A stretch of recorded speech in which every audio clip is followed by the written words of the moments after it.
It's an NDA, Ron. I signed an NDA with President Trump in 2015, and I ain't no porn star. You're a former JAG, Ron. Rule of law should matter to you.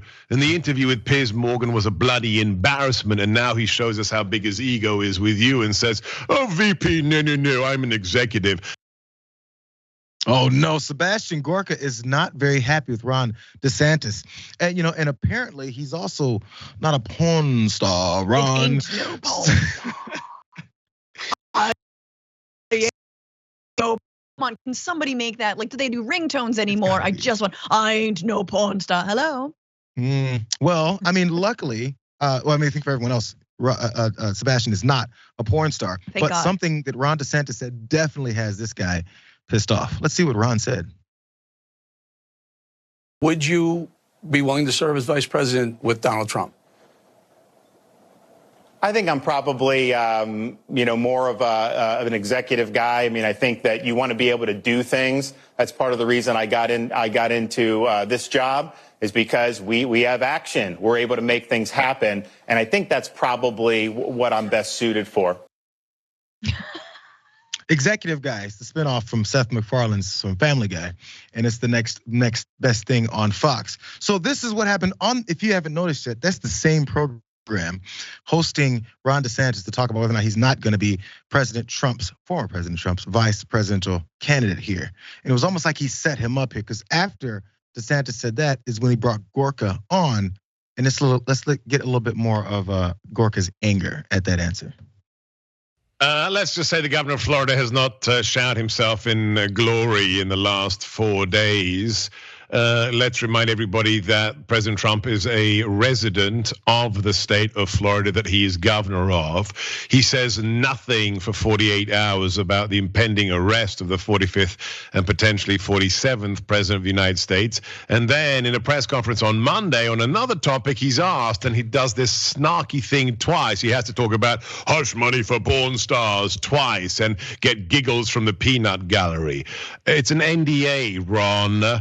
I signed an NDA with President Trump in 2015, and I ain't no porn star. I was writing security papers for the presidential nominee debate, and an NDA is absolutely normal. So the idea that he says this is none of our business, I'm going to concentrate on Florida. You're a former JAG, Ron. I guess being the second in line to the presidency, it's just not good enough for Ron. Allow me to.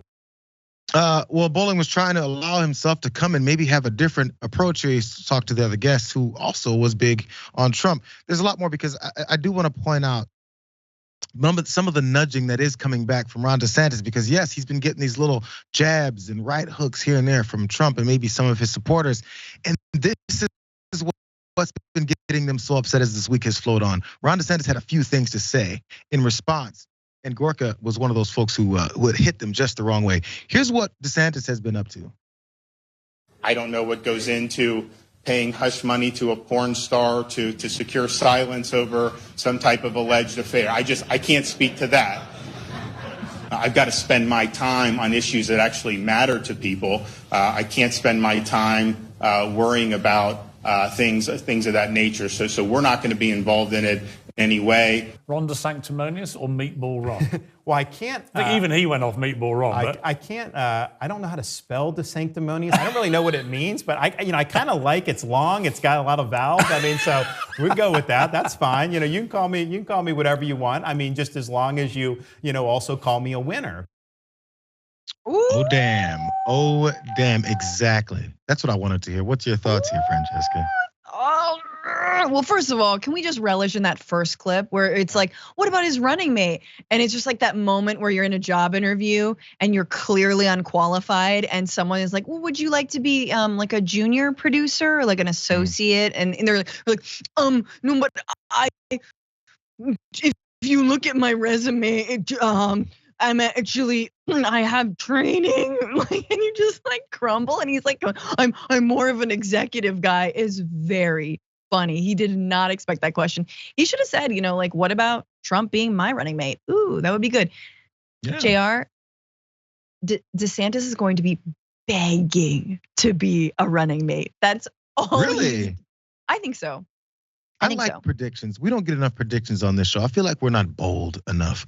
I want to take that to the side, clip that one piece, because if this comes true, I want you to get that credit, because I wouldn't have even thought of it that way. But maybe.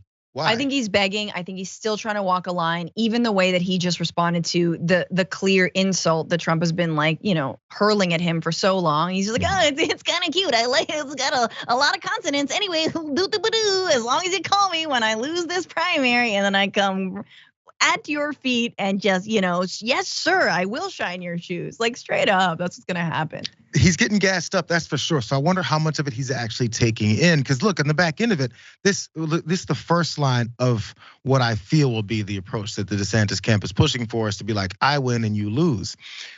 As you notice, that whole little compilation where he's getting a little bit of nudging back, he says, you can call me anything you want as long as you call me a winner. Yo, that is a straight shot, because now he's gonna have, the problem with that is he's gonna have to say, Donald Trump lost and I win. Right.